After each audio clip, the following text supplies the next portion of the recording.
Go. Ready? Yep. It's not clean, but that's okay. So the question is, can you drive these in deep snow? My answer is no.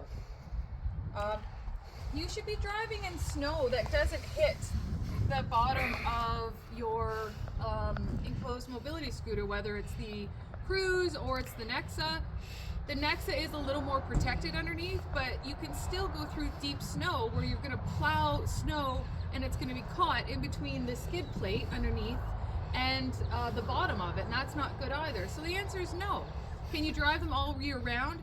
Yes, the lead acid does better in colder weather. You can go below minus temperatures, but your distance is gonna be terrible.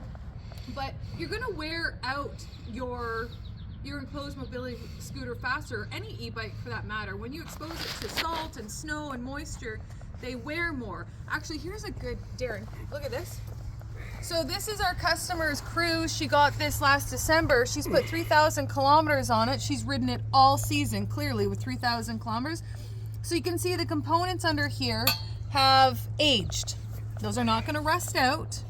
I guess over time they can totally rust out, but Yeah, that's a lot of years. that's a lot of years. Like, that's like 10 years. But anyways, this is an example of what driving through snow. Now, we didn't get a lot of snow this year, so I know that she wasn't driving snow up to here. God, we only got like 4 centimeters of snow. It wasn't a lot.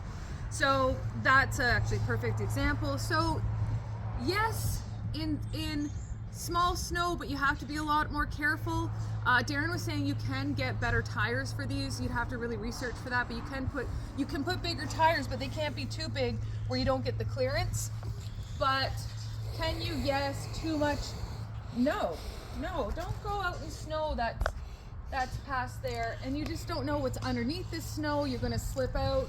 That's not gonna be fun. So that wasn't a straight answer, but it was my answer. There you go. Nice.